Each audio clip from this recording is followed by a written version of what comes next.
In the summer of 2023, when some of the names we could expect to see on the US Olympic basketball team were first announced, it became clear right away that we were in for one of those iconic runs, up there with the likes of the Dream Team and many people's favorite, the Redeem Team. But one thing that I think got overlooked with this USA squad, and ultimately what is the key in making them so unstoppable, is how cohesive of a unit they'd turn out to be, and just how much versatility that unlocks for them on both ends of the floor. Many would argue that Joel Embiid is at worst the third or fourth best basketball player on the planet. He's coming off an NBA season where he averaged 35, 11, and 6, a year after winning the MVP, and in USA's recent matchup against South Sudan, he didn't play a single minute. No, it wasn't due to injury, it was a coach's decision, and because of the depth they have on the roster, it actually made complete sense. See, South Sudan is a team that's stacked with lengthy, athletic wings, and Kerr's coaching staff wanted to counter that with as much speed and switchability as possible. Joel's one of the best paint protectors the game has to offer, but he lacks the agility to consistently step out and defend in space, so they replaced him in the lineup with a pretty decent backup option, that of course being Anthony Davis. AD matches pretty much everything Joel does down low, and more. He's a little bit shorter, but more than makes up for it with a 7'6" wingspan, a springy vertical leap, and elite timing to block shots at an incredibly high level. He's also giving up about 30 pounds of mass, but he's still really strong, and that difference in size is where the speed and fluidity comes into play. Davis isn't just capable of defending in space, he's legitimately great out there. He's quick laterally, has flexible and mobile hips, sharp hands, and it's this unique combination of mobility and paint protection that has turned him into the ultimate defensive chess piece. He can execute any pick and roll coverage, he can switch across the board, you can throw him on the baseline and have him play free safety. Basically, his game isn't matchup dependent, so when the team wants to switch up their approach to counter opposing lineups, he's pretty much always going to be a seamless fit. And the exact same applies to Bam Adebayo, who took the rest of those center minutes off the bench. He's not quite the caliber of rim protector that either AD or Joel is. Some of it is that he lacks size and length in comparison, but he also just isn't the same sort of presence when it comes to meeting attackers at the rim or blocking shots. However, I'd argue he fits the mold of switch big even more so than Davis. He's even more agile on his feet, even quicker to flip his hips and cut off driving lanes, so again you're getting an immense amount of schematic flexibility. He might not be an S-tier rim protector. He has turned himself into a solid drop defender though, and he's great positionally, so he too can execute any coverage, switch across the board, and play multiple different spots on the court. For that reason, whenever the US wants to lean heavily into a more defense-centric approach, they can even run these two guys together, which they've done more than a few times now. Bam can take on bigger post assignments or defend the primary action at a high level, which then in turn unlocks Davis in that free safety role, cleaning up behind the play. And again, the big thing is that they aren't sacrificing speed at any point, because these are two of the most mobile bigs we've seen through the entire 21st century. That's where their defense starts. For a more traditional anchoring paint presence, they'll go to Joel. For the paint presence and a little more versatility, they'll go to AD. For a 5-man switching unit, they'll go to Bam, and for the best of both worlds, they'll run AD and Bam together.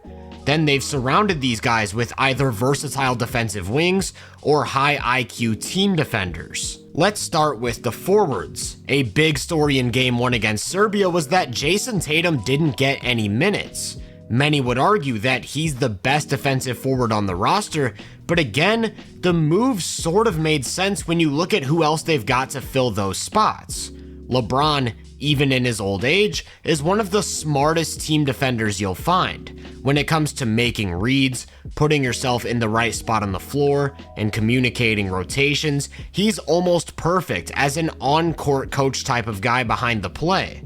And although he's lost some agility, it's not like he's a complete liability if he has to step out and pick up the ball in space.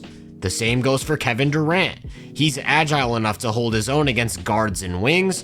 Then what he lacks as a team defender, like I talked about with LeBron, he makes up for with his ability to step in as a secondary rim protector. With a 7'5" wingspan and decent timing, it's no easy task scoring on him at the basket. Where you could make an argument that Tatum's skills really surpass these guys is with the fact that he's a legitimate option at the point of attack. Why I say the move to bench him sort of makes sense though, is that they are absolutely stacked when it comes to on-ball defenders. Take your pick of Jrue Holiday, Derek White, or Anthony Edwards. Every single one of them is quick laterally, can get around screens, or switch 1 through 3, in some cases all the way to the 4, so they're pretty much covered when it comes to having guys who can get up into the airspace of opposing stars and limit their ability to create. That leaves two guys, Steph Curry and Devin Booker, who fall into that category I mentioned of smart team defenders who won't make errors. Both of these guys execute rotations or switches, actively communicate, have decent positioning and help, and I'd even go as far as to say Booker's looked legitimately great on the ball at various points throughout this run. In other words, this team's a pretty flawless defense with multiple great options at every position, and their opponents are certainly feeling that effect. As a result, a huge component of this Team USA squad has been turning defense into offense.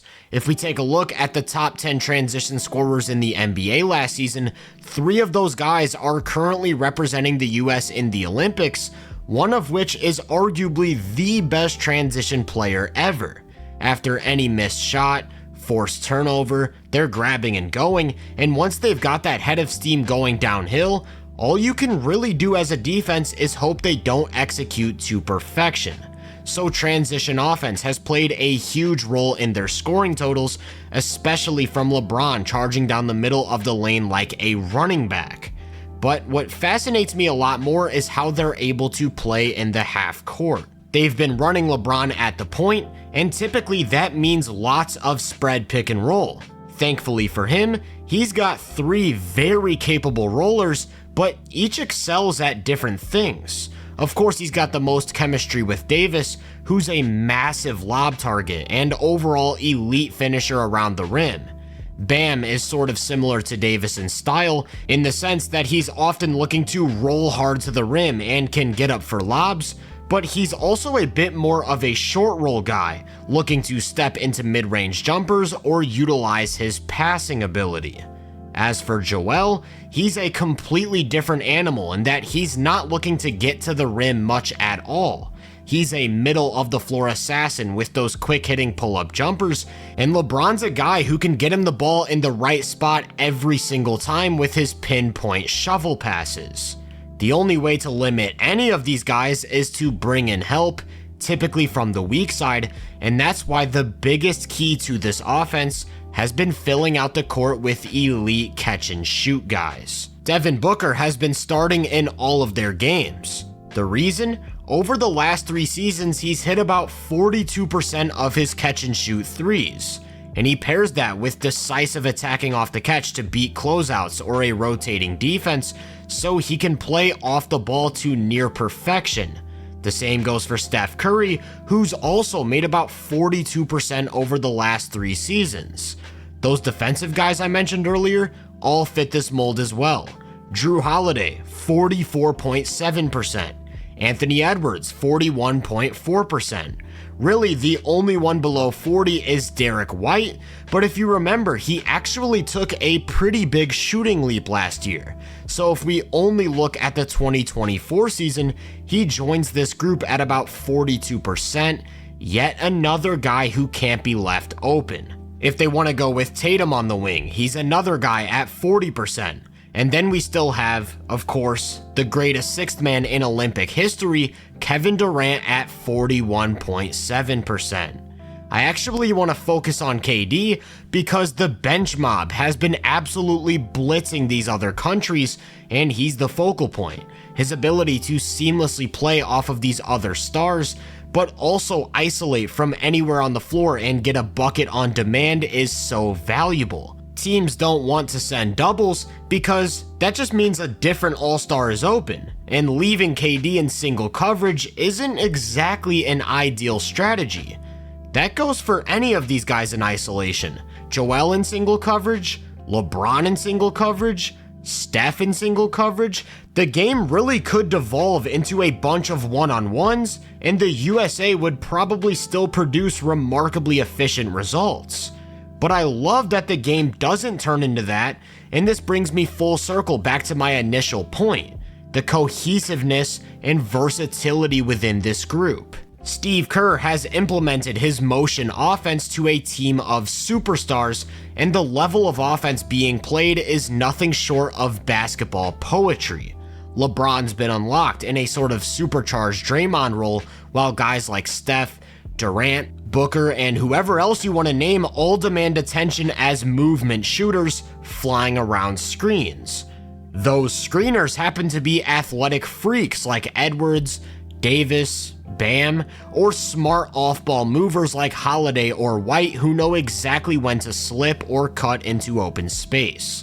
When it all comes together, you're left with a textbook definition of a super team, a team-centric offense that pretty much has the best players in the world at each skill, and a near-flawless defense that can counter any punch opposing countries throw their way. This is one of, if not the best basketball team ever assembled, and I'd be shocked if they lose a game. If you enjoyed this breakdown, make sure to drop a like, subscribe, and turn my post notifications on to be first on more content. If you're interested in my more in-depth research, make sure to check out my website and social media profiles. You can find those links in the description. Feel free to let me know down in the comments what you think of Team USA. As always, I hope you all have a great day, and I'll catch you guys in the next one.